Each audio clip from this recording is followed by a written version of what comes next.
And we are back, you superb internet and you adorable creatures of the beyond.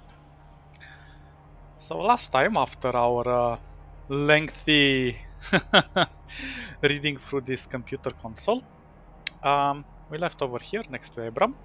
So let's discuss with him. So the leader of the organization is this guy, Asif. Quicksilver and Abrams are... Maybe Abram is commanding Quicksilver. I'm not sure of their hierarchy, but they're part of this group, and we'll learn some interesting aspects the further we go in. Now let's talk to Abram. You find Abram leaning over what appears to be a three-dimensional map of Underrail, studying it intently. He shifts his attention to you as you approach his. As you approach, he starts to speak, but his voice comes out too raspy. He tries to clear his throat, but that results in a coughing fit.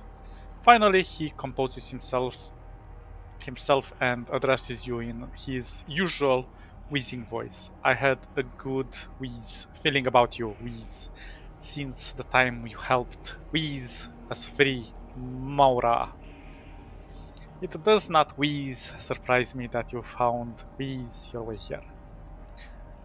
Well, I don't know you guys are company mercenary.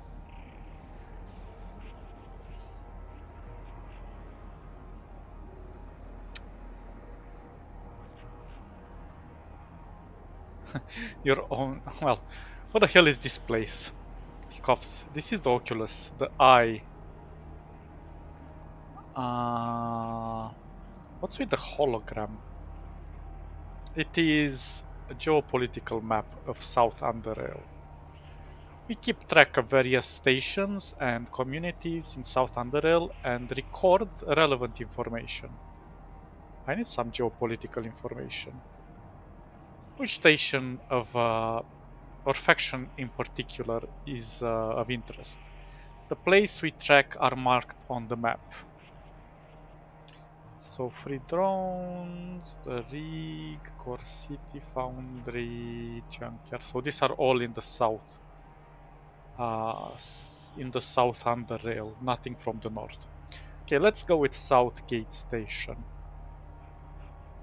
Even though it is not the most populous station, or the most powerful military, it is still, in my belief, a violent coughing fit breaks him off. It is in my belief that it is the strongest overall station in South Underrail.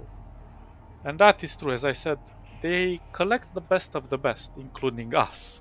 We we come from there, no? We've been trained for this. Now look at us. It's located far south. Although interestingly, nothing is mentioned about our past, where we come from, who we were before this. We're just kind of here. Nobody else knows anything about our past. Nobody questions us. So I have some sneaking suspicions about that. Our roots. I mean, all we know is that we came from somewhere outside Southgate Station, from an unnamed community, but we're not from anywhere we've visited because they would have recognized us. And interestingly enough, we don't have any recollection or memory of anything before us at the SGS. Might be implemented memories? I don't know. It's just a theory of mine. But still, we're quite developed and we're also Psy gifted, so that's something to take into account as well. I mean, if you're Psy gifted, if you want to go down the Psy path. So it's located far south, which makes it hard for the Protectorate to exercise significant pressure onto it, despite their junkyard outpost. Many ex-Biocorp members, some of which we suspect were very highly ranked within their previous organization, as well as many battle-hardened ex-gang members, were made it their home. These are people with the know-how gear, and connections, able and dangerous people. Just as I suspected. SGS, I mean, it's kind of like the elites have all gathered there. Maybe the remnants of the old Biocorp and the renaissance of the second Biocorp, probably. SGS has close ties with Junkyard and Camp Hathor, both of which are they rely on SGS access to lower Underrail metro network for trading. Yeah, that's true. They have the only station with the train there. On the topic of United Stations integration and leadership of SGS is split. There are people that believe that the moment itself could usher a new age of prosperity in which SGS could play significant role. That is true. Others, many of who were victims of the protectorate expansionism in the past or are sought after by Protectorate Central Command, they would rather keep SGS as an independent station. So I said, not everybody sees eye to eye in SGS, but they all work under the same collective umbrella. There is something interesting with SGS. And it's funny that we start in such a powerful position in the game. Like, considering all the statuses of the other stations and the conditions they are in, some of them in very deep trouble, SGS is kind of like heaven to them. It is also no secret that recently SGS took part in an offensive organized by Black Eels that resulted in the destruction of their rival gang, the Scrappers. Without a doubt, this puts a damper on Protectorate plans for Junkyard. It will be interesting to see what their response will be. Any other place or faction would you like to hear about? Although, keep in mind that SGS might be very qualified to do many things, its population count can't overcome even Junkyard, in my opinion. Sure, they can go toe to toe with them and even eliminate everyone in Junkyard, but if Protectorate steps in, SGS is done for. So, in combat to combat situation, SGS would definitely lose. But this is why they have people like Vera, who plays a key role when it comes to negotiating and so on. So as I said, it's like the cream of the cream there. Let's see Junkyard. In Junkyard is a complex community. Until recently, it's been run by two rival gangs, Black Heels and Scrappers, but recently the former managed to be wiped out by the latter, with a little help from SGS. Apart from being an important trading hub due to the fact that no goods are contrabanded there, it also serves as a demilitarized border between SGS and the Protectorate, as nearby, uh, as neither are allowed to deploy armed groups there. Interesting. In the past, Black Hills used to be very chaotic and opportunistic and didn't give much thought to long term planning. It will be interesting to see if that has changed after the recent power grab. Any other questions? Camp Hathor. It used to be a much bigger community during its mining days, but after the mine has flooded, many sought their fortune elsewhere. The few inhabitants who were determined to remain turned to hunting. Today, Camp Hathor is a major supplier of meat and leather, and it has a good trading relationship with other stations. It is a remote place, but a place that has little in the way of valuable aside from experienced hunters, so it makes it an unattractive target for raiders or other major factions. It has a very good relation with SGS and whose metro access it relies for delivery goods on. Okay. Rail crossing. Rail crossing has the smallest population, the least amount of firepower, and only moderate economic influence. For that reason, many consider it to be the weak link in South Underrail's geopolitical network. The recent attack of the Faceless didn't help much to improve any of the above either. Following this, as I predicted, rail crossing could not stand the outside pressure from the savage elements, such as nearby Ironhead gangs. They had to turn to Protectorate for help. According to our reports, some from the form of aid was dispatched to rail crossing, but there were delays. It is left to be seen whether or not this will be enough to keep rail crossing alive, and it will lead to eventual integration in the United Stations. Also, I believe that that small hidden um, shop that we found is part of the cell from the Oculus. That's just my belief. I'm not entirely sure. I did check the wiki. The wiki doesn't say who they belong to. They're not affiliated with anyone, but that's just my belief based on how they're dressed. And we can see that they have this is kind of like a cultish group, as we have seen in the Foundry as well. The cells. They're like the free drones, but not really. I mean, in organization, I mean, but and secrecy. But they're not after the same goals, obviously. Okay, let's go with Foundry. Foundry is famous and widely respected for its strong heavy industry.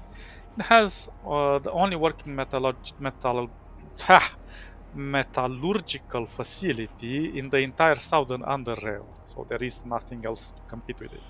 It produces in the south. It produces all manners of metal compounds, including weapons and automated parts, automaton parts. It's particularly famed for its Ti-chrome alloy now. It covers the entire South Underrail market with this and also exports heavily to north regions. Foundry also ranks as the safest of all places in South Underrail and perhaps in the entire Underrail. Where it comes to outside threats, this is due to the station being heavily fortified and their guards highly trained, well equipped, and numerous. Their troops are also battle hardened due to their frequent skirmishes with their hated enemies, the Ironheads. Um, they say it is the safest place in the entire Underrail. Interesting. So it seems that even Core City and this have their own issues in, related to security. Citizens in Foundry are quite wealthy in comparison to other Southerners and enjoy certain social benefits rarely seen in other places, such as life insurance, free healthcare, and pensions. Oh, they're quite advanced actually. Despite all this, Foundry is not a good place to live. The pollution levels are off the chart, and working conditions are quite hazardous. People die regularly from cancer, heavy metal poisoning, and workplace mishaps. It's ruled by the democratically elected mayor who manages station internal affairs along with independent elected chief of security. They adopt isolationist political philosophy where they do not meddle in affairs of others or take part in interstation events, but also rejects all attempts by other stations to influence them. So they want to be independent, but also neutral. They do not hide their distrust of Protectorate, but are willing to do business with them just as much as with any other station. Obviously, business is business. Core City.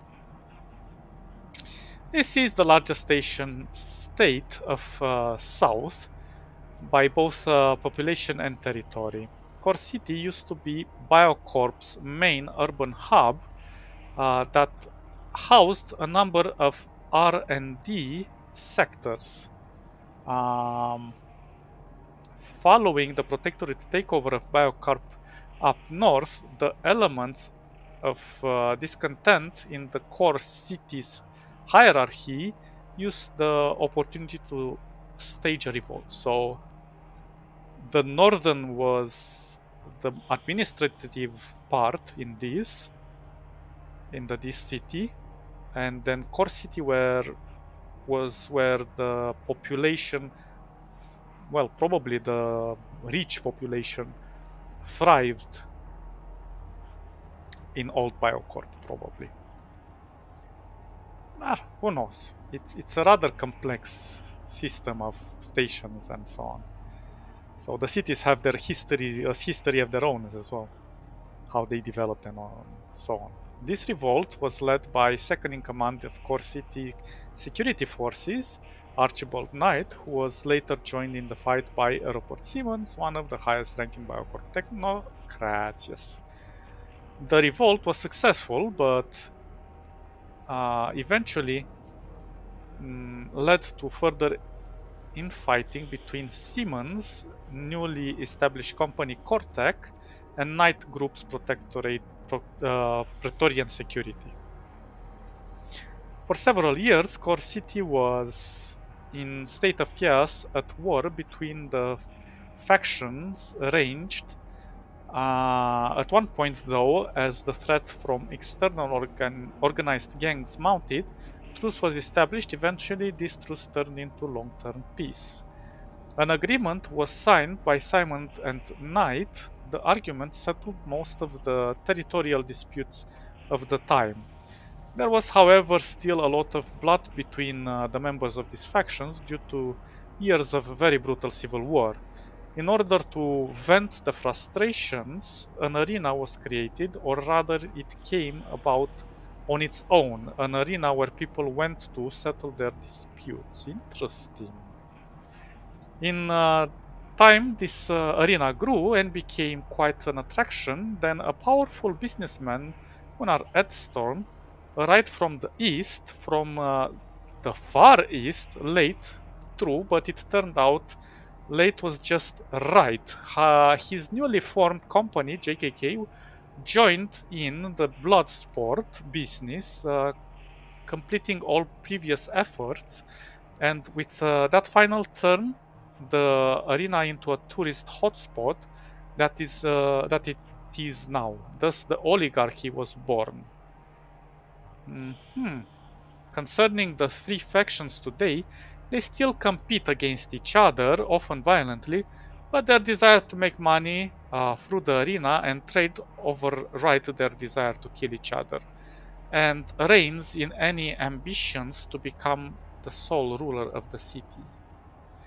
They are very significant class division in general populace.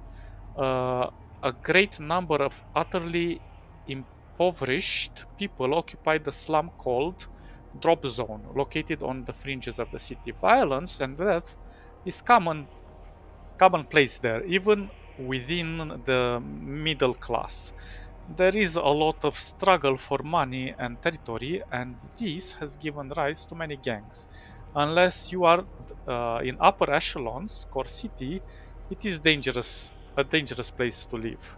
When it comes to foreign politics, stations status quo is again a preferred option for the ruling class. Core city is a unique station, to both the only gateway between north and south, as well as the lower and upper underrail.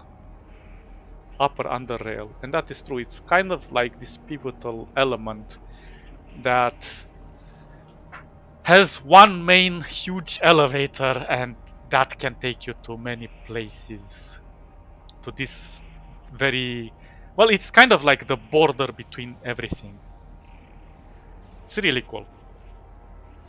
They have contracts with the Protectorate that allow the latter to maintain certain military presence on the core city docks.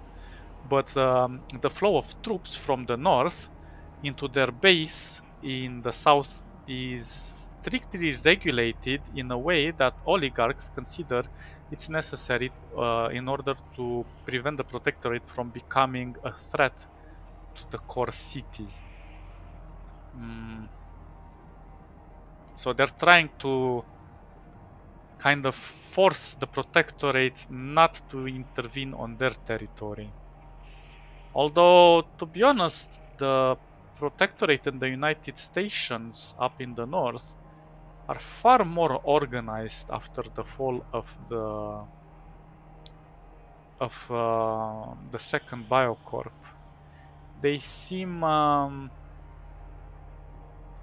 because here in the south, everybody kind of sees the opportunity to make money if they stay divided in a way because they create supply and demand, but in the north they want to unite everyone under one banner, just as the initial Biocorp was probably.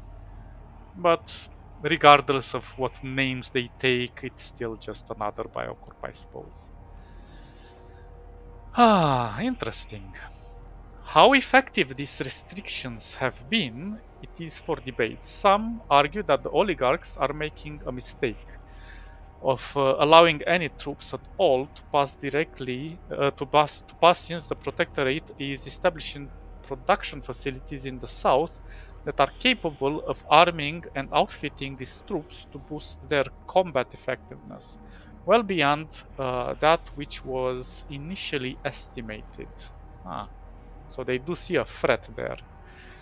Many also argue that if the United Stations are to expand into the south, Core City must be the first station to integrate. Without it, the protectorate has little in the ways of pressuring those stations further south, since it would suffer from the lack of reliable supply lines.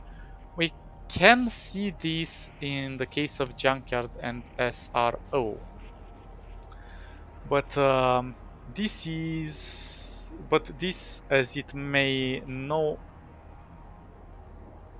offensive action have yet been taken against Core City or its ruler of the protectorate.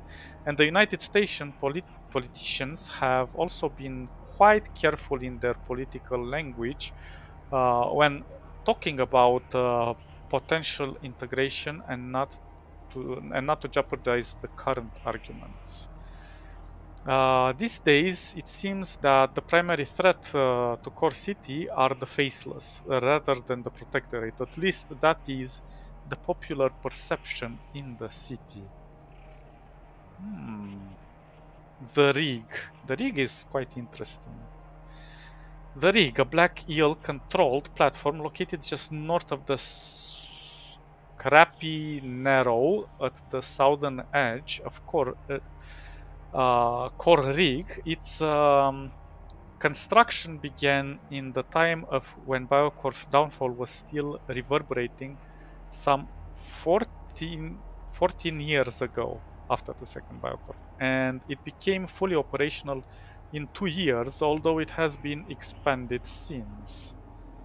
The Black Hills have built it in order to gain control of whatever its traffic and trade, as well as to suppress the ever rampant piracy and objective.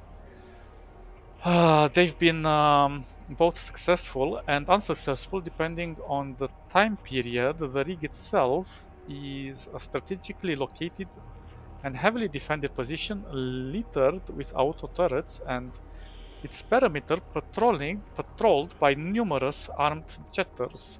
It's no mystery as to why the eels are the primary opposition of the pirate men's. Another interesting aspect of the rig is its tavern, the popular stop or destination of all who sail between the Chancellor's Bay and Core Rig, be they ferrymen, civilians, gangsters, or protectorate marines. It is indeed a business place that earns the eel plenty of coin. It is in tandem with the jet ski shop located right next to it. Interesting. Recently, the eels have managed to greatly suppress the pirates. They have done so by acquiring an old Biocorp sonar station, which it is able to keep track of nearly all vessels in the nearby waterways. They received it from the Protectorate, of course, who probably dug it out of some ancient naval warehouse and are clearly also benefiting from its installation. Oh, interesting. Underrail Protectorate. The Protectorate is a military organization formed some 17 or 18 years ago in North Underrail under the leadership of General Malek. He united the trained the local gangs into a paramilitary force that eventually became an army. Interesting. He used this army uh, to overtake Biocorp facilities in the north, which then granted them access to the technology they needed, as well as the educated scientists and engineers who knew how to make use of it. Follow that, the Protectorate moved to create the United Stations, a federation of station states, some of which who joined willingly, others who were controlled militarily were just simply conquered. So basically, it was an overtake of power. Um, but it's interesting because before Biocorp was more democratic in a way. It was not necessarily um, autocratic.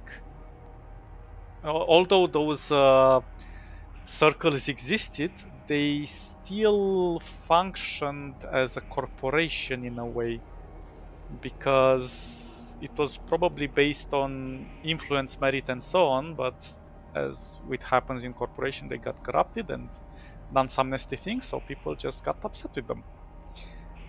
Well, and that gave the paramilitary force the ability to overtake them. But now it's in the hands of an autocratic force because, well, a military force basically. And the United States seem to be the what are they called? The democratic face of this. But make no mistake, they are under the protectorate's thumb when it comes to them being there. It's just for them to be as a presentation, or as exposition, or a shield in a way, to kind of mask the military aspect of it. Well, at least that's my opinion. While officials in the United States is governed by a council, a special place on the council, it is reserved for the Protectorate High Commander, and all the major decisions always require his approval, be it official or unofficial. As I said, the Protectorate kind of controls the United States. Today, the Protectorate is attempting to expand here in the South Underair as well.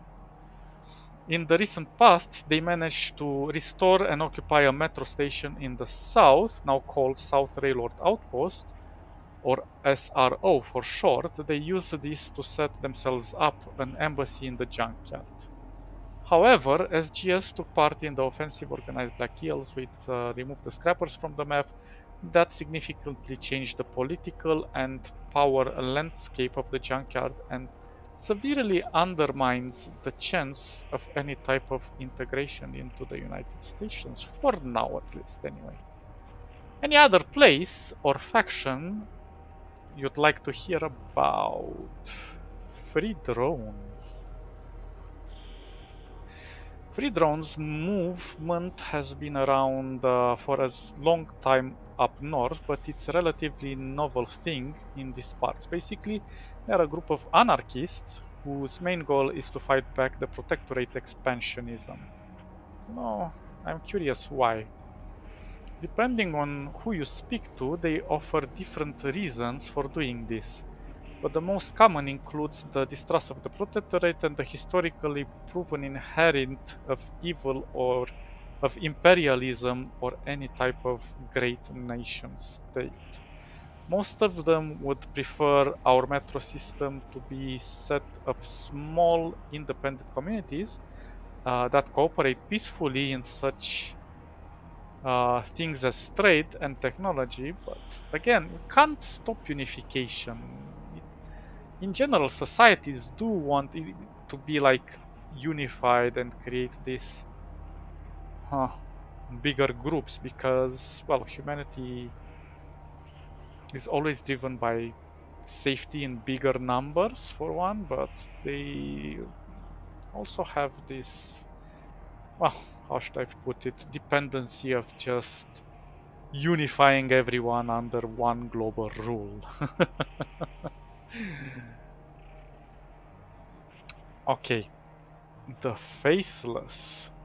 We do not know much about the Faceless. Their origins, numbers, practices, and motives are well hidden from the outside information I have is not solid enough to be shared yet, and I do not wish to perpetuate baseless telltales. Now, one thing we have omitted was the fact that we didn't include the dude as well. We know he was a scientist in the Biocorp, but not very clear if he was in the high circle or the second circle. He might be one of the ones we've read about, but might also not be. Who knows? It's a bit complex with the dude. I'll give you some advice though, as I have encountered their groups in the past, even before this whole mess with Core City invasion started. Avoid the small groups. They are usually very focused on certain tasks and often quite hostile. The big groups, on the other hand, tend to tolerate strangers in their vicinity as long as they don't interfere with them. It's best to just avoid them altogether if possible, at least until we can find out more about them. Yeah, it's a bit confusing why they're always trying to to push back the protectorate. At its essence, the protectorate is not an evil force, but again, it's a lot of shades of gray in there as well. Because they suffer the same issue as the Biocorp, although in the Biocorp it was more fractured because of the way it was managed through these circles and so on. And here they're kind of trying to unify it under one leadership, under this commander, Colner or whatever he is. It still has its mini factions, so it can lead to other issues in the future. We shall see. Institute of Torch. Institute of Torch is an interesting organization indeed. Depending on the perspective, you'll either hear it being defined as a benevolent research institution or a brainwashing religious cult. The truth is a bit more complicated than that, indeed it is. Torchists revere or worship a being that they refer to as Torch. According to their claim, it is actually a living organism which resides in the deep caverns, and it is of such paramount importance to the advancement of humankind as to warrant such dedication to it. Um, it was discovered by a man who called himself Aidan, who is the founder of the organization. As a former Biocorp scientist of to us unknown status, he was able to surface to the top of university hierarchy after his discovery and take full control of it. Thus, wait, he didn't invent the university? Interesting. Thus, the Institute of Torch was born 1 century ago. Interesting. I probably the university from this.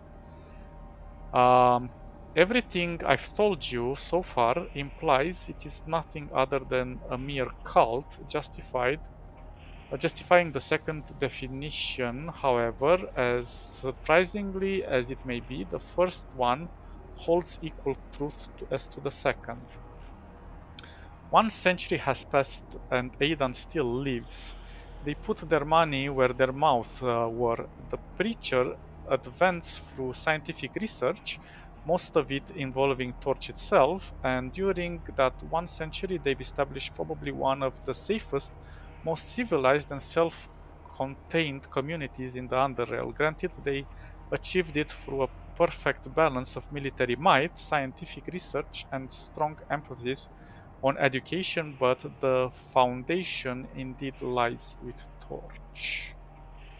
They harm no one and no one harms them. Their exposure to the rest of the Underrail was recent, mainly due to the medical trade agreement with Core City, which in turn allowed them to freely spread their ideology in the city. Nowadays, one can see lines of people at the institute gates waiting to be let inside and start a better life. What really awaits them inside, few know. How was Aidan able to prolong his life so that too is a mystery. It is the power of Torch or something else. Interesting indeed. They are interesting. One should be careful with the institute, but one could also learn much more from them. Mhm. What can you tell me about the Godman? I do not concern myself with the Godman. You would go better off talk to Azif about them. Um, but they don't put much stock in his theory. Why is that?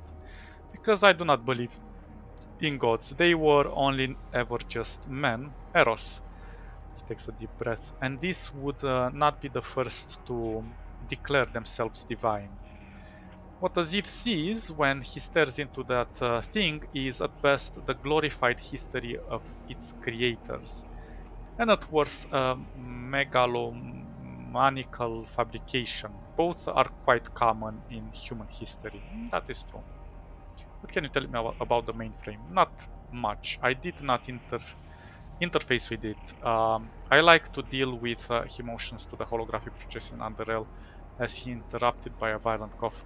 Underrail? Colorful images, video games. He nods in agreement as he regains composure. Current affairs. Uh, you should really do something about that cough. There is nothing to be done for now. Do not concern yourself with it. Persuade. Are you sure? What illness are you suffering from? I'm pretty sure. My condition is beyond your healing powers. Can't hurt to try, right? Well, I guess technically it would. But it's still worth a shot, right? For a while, he just stands there whizzing through his mask, breathing bright green lenses on his glasses pointed at you. There's no telling what is going through his mind right now. After a while, he reaches for his goggles and puts them up onto his forehead, revealing a pair of milky white eyes with pupils so concentrated it makes him appear blind, like Ezra. Interesting. Before you can say anything, he continues by unzipping the high collar to his coat and pull his mask down. What the action has revealed is a gruesome visage. His lips and the flesh around them have been completely burned off, though the gaps between his yellow teeth, greenish saliva drips and down into the inside of his mask. Ouch. As he opens his mouth, a sickening acid smell wafts forward for a moment. It seems like he is about to speak, but the look of on your face must have changed his mind, making him laugh. A slow, deep laugh of malevolent amusement as if he's mocking both his own disfigurement and your shock. As he laughs, breaks into a violent cough fit, he decides the show is over and he pulls his mask and goggles back into place. Old junkyard, he nods slowly. Um, so he was from the place with the where the when junkyard failed. Um, the bioweapon must have affected him really bad. There's a guy named Wyatt Peer. He survived the mutagen tests in Old Junkyard and is still alive and well after all these years. The test made him immortal or something. For a while, Abram just stares at you while whizzing through his mask. Is this some sort of a joke? I'm telling you, he's still there in Old Junkyard with his dogs, waiting for Biocorp to return so he can shoot them between the eyes. Abram seems confused. What? Waiting? If this is true, no. Words are not going to convince me. I will travel as soon as my duties allow. I must see it for myself. He coughs violently. Leave me for a moment. I must think. Interesting. So he's also at least 100 years old. As we see, this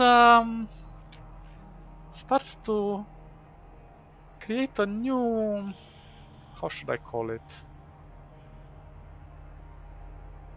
It gives a new aspect of how Underrail really is. It's pretty much alien to our life, even though it has a lot of references to our world. It's nothing but like our old world. It's an entirely different reality at this point. And the more we dig into what really happened and how things came to be, it becomes even more alien, as we shall see. Let's talk to Phyllis? The woman turns toward you slowly and calmly. She looks at you with emotionless eyes. Greets you with an impressive expression and speaks to you in a toneless voice. Eros, I'm Phyllis, and I perform repairs on all oculites, or if you prefer a different term, I offer medical attention. Nice to meet you. The pleasure is mine. If you get damaged, do not hesitate to see me. During my time here, not a single one of my patients expired. I have no wish to expire. I'll see you if I need your help. Please do. All treatment will be free of charge. Oh, yay! See, we have benefits for joining this crazy cult. I'd like to ask you about the people here. What can you tell me about the oculists? Kazum Morkat. We call them Whisperers, but that is the proper name of the clan they belong to. They came from North Underrail, as far as I understand. I could be wrong though. You will find them throughout Oculus, standing in silence and almost completely motionless. And interestingly enough, if you guys remember when we went into the deep caverns, we did meet those crazy guys who were stealthed and lured us into that trap with the backpacks. They kind of seem familiar, so maybe they belong to the same group or similar groups, who knows. Their task is to guard the Oculus, but frankly they have not seen much action, and you can presume why, at least not since I arrived here. You'll get used to their presence soon. How did you join the Oculus? Everyone in Oculus has carefully evaluated for a long time before finally being approached with their offer to join Oculus. Such was my case. Yet, unlike most Oculites here, I did not seek Oculus. Oculus sought me. Can you explain? Certainly, most Oculites started out by performing smaller, simple jobs. Then naturally, as they progressed and displayed this ability to perform more difficult tasks, they were given more difficult tasks, obviously, and if they could perform even more difficult, they were given those, and so on and so forth. I will take this opportunity, Eros, to say that a few words about the progression of an Oculite in Oculus There are no ranks, levels, or titles to attain. We are all the same. We and we are not. We will always be oculite, but some oculites are better than others, and it is the level of your own skill and abilities that determines your duties. Hence, your place in Oculus, not hierarchical gradation. In that case, let us get back to the subject at hand. So that's an interesting approach because you are not, well, you are invited to join, you're not forced to join. And if you accept to join, you're not being necessarily exploited, but you're being, well, let's say, encouraged to achieve your best. And you're left to your own devices, but at the same time, your role is complementary to everyone else's here, and nobody tries to take ownership over others. So it's like a group of, well, let's just say, like minded individuals in some senses that have very perfected skills that can apply in certain situations or others. And it's a high degree of cooperation, which is an interesting way to live. I have to say, not having ownership, not being told what to do, but clearly having common rules between everyone and accepting them by heart is quite a curious approach to how a society could develop. But this is a small group, so in a larger group, well, that could be difficult to attain. And probably it would not be possible in a large group simply because you would need only the most skilled individuals. But SGS kind of is proof of that in a way, although they do have mediocre individuals there as well. Not gonna lie. Um, okay, I will. In any case, let's get back to the subject at hand. I was selected based on my performance as a physician and my will to perfect my skill to the absolute maximum. I was approached and offered advanced medical knowledge beyond what I had available at the time, in exchange for being a part of the Oculus. I could not refuse, of course. I do not regret my decision, not one bit. What can you tell me about the Oculus? As far as I am aware, unknown beings dubbed Godmen by Aziv built Oculus for purposes unknown. I have inquired about his subject on numerous occasions, but mostly of the answer can be summed up with "We're not sure, but we think." Living in a place where you know little about can be both fascinating and frightening. And yes, I have emotions despite what you might think of me. I noticed your stare. Now, fascinating. I think it is obvious why Oculus is so much more advanced than anything that I will find outside of it. Also, every new discovery we make opens new possibilities and knowledge. Frightening, I think it's also obvious why. Ignoring the deadly drop, um, if you trip and fall into the darkness, which granted never destroyed any oculite so far, who knows what else we'll find, what else we'll find here. Maybe one day our curiosity will lead us to our destruction. No one can tell for certain. So yeah, this could be a weapon, and they might push the wrong buttons and they could make some unfortunate accidents. Who knows?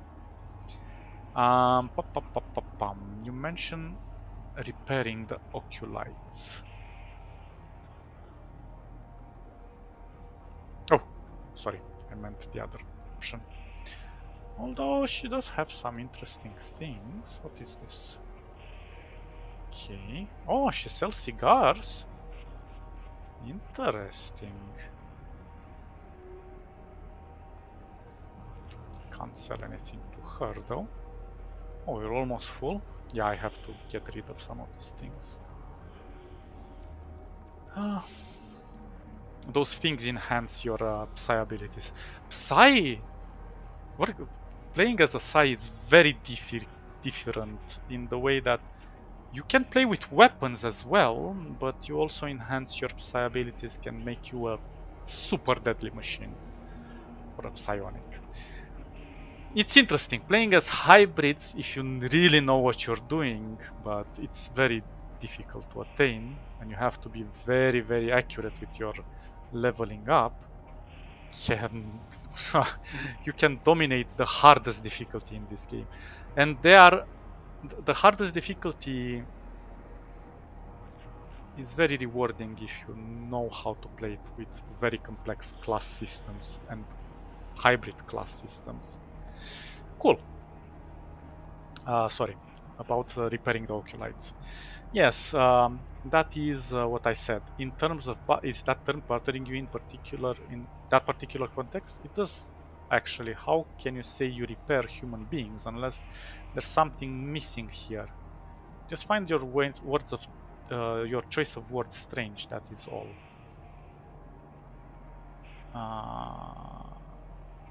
It does not bother me at all. I just suspect there is a reason for using the specific word in that context. I like to hear about it. Let's go with that. In that case, I'll give you an explanation, Arrows. I understand that we humans have this belief that we are somehow special, somehow unique, that we somehow possess a certain property, perhaps a soul, if you will. Some would say that we were created by higher powers even. Whether the specific case, it comes down to our lack of understanding, or better yet, our lack of knowledge about humans or other living creatures. That makes us think so. From my perspective, the reality is different. When I look at a living body, I see muscles that contract to pull the tendons, that bend the arm. I see a heart, a simple pump, the most easily replaced organ doing just that, pumping fluid.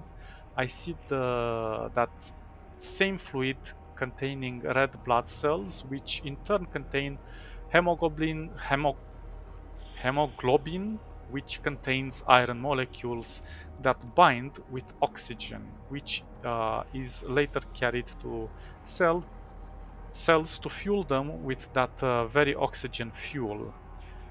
If it is all these mechanisms, chemical reactions, electrical signals within our bodies that make it function, and it is all these smaller living beings that make up a whole larger being that falsely consider itself a unique entity, one of a kind. It's made of flesh true, but in essence it is nothing but a complex machinery, and those I repair. And only if I see as such a living machine will be able to reach a new level, reach new frontiers of medicine, and perhaps one day repair something that we dare not touch, for we were observing it from the wrong angle. Our perception impeded my false presumptions. So this is quite an interesting aspect, because if you read between the lines, well, we are made out of all of these elements, but to call our bodies our own would be a misconception in a way, because, well, we are made out of various well, we have a lot of activity within our bodies. It is a microcosmos of its own, where we have, well, we would consider them intelligent cells in a way, because they act and do things without us thinking about it. You do not think of healing a wound, it heals on its own, because it's a bodily function that has developed over many, well, not centuries, many, for a very large time period of time in our evolution, and it became automated to the point where everything happens at the subconscious level in a way, although we could impact it in some ways. We don't fully control our bodies, so can we really call our bodies our own when we are made of so many things in us that are not us, like bacteria, viruses, and so on? And the cells themselves, they can divide, but they're not clones. They have their own characteristics. And again, we are made of very a multitude of a super an immense multitude of tiny components that we globally control indirectly. So it's awesome. It's fascinating in a way. So how she describes the situation is true. And this goes not just in the game based on our human counterparts, but think about it like this. Based on what we've read so far about the wars between these godmen and the Leviathans and so on, it extends more to the universe itself, because we know that these species come from out of space by now. And what if the universe we live in is exactly like our body? It's you are not aware, or you cannot tell a cell to do something, to divide itself, or to do a specific function. It does it all on its own. You're not even aware where the cell is or what it does in your body, um, unless you specifically look for that. But other than that, your body works on its own.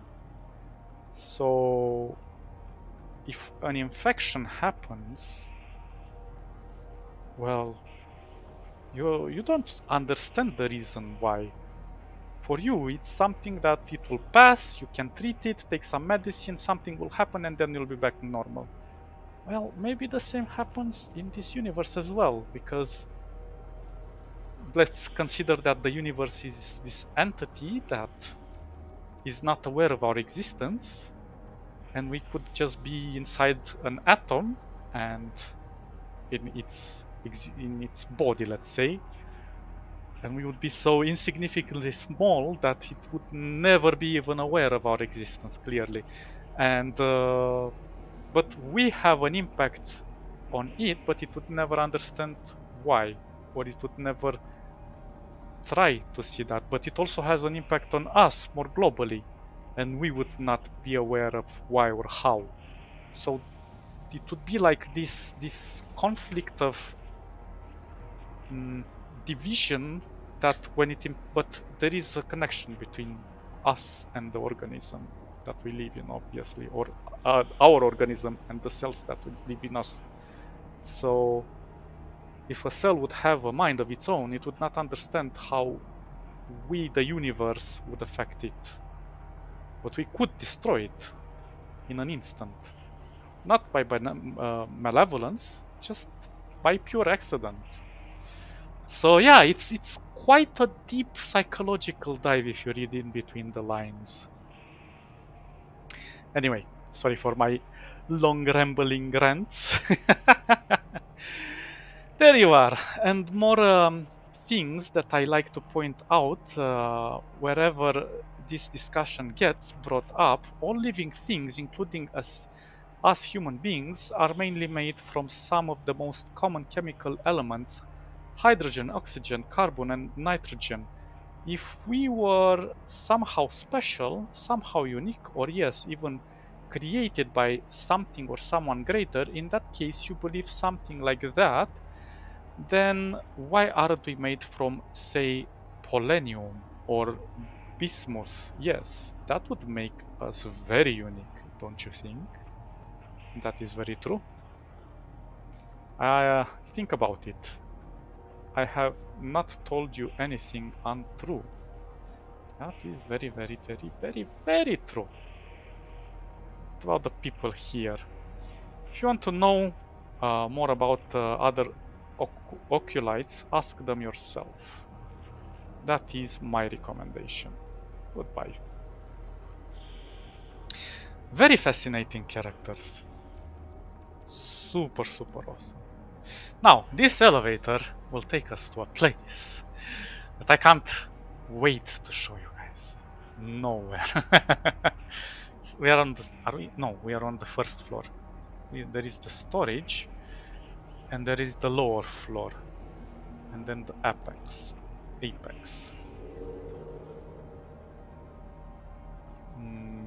I'm not gonna go here. We'll do apex next time. Storage. Again, it's not a pyramid. It's more like a rhomb.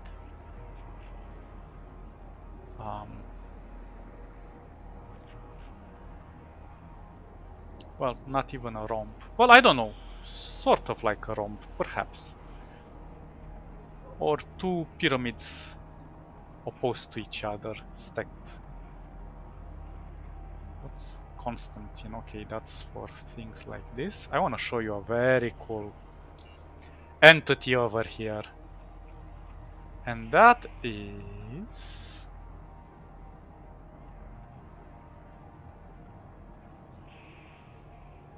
Oh, shoot. I came to the wrong place. My mistake. I meant to say the lower floor. That is this guy. His name is Six. And what do we remember about what Dude says?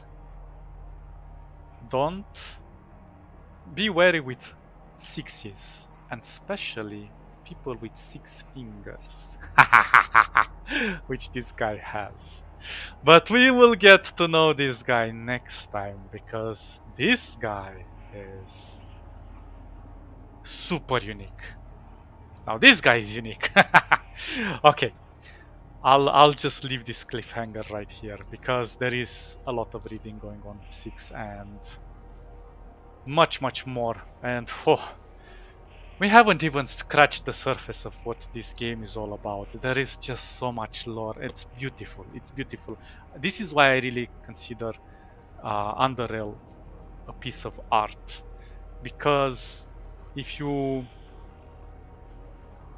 go beyond just the basic mechanics, which in themselves are quite complex, about combat and so on, you discover through the lore and the characters how well defined this world really is, and how twisted and convoluted and complex it can get, and you're just thrown into the mix of it and trying to make heads and tails. And even with all of the information we can collect in this game, there are still a lot of open questions, but at least it gives us a bit of a closure that we can make sense of the world.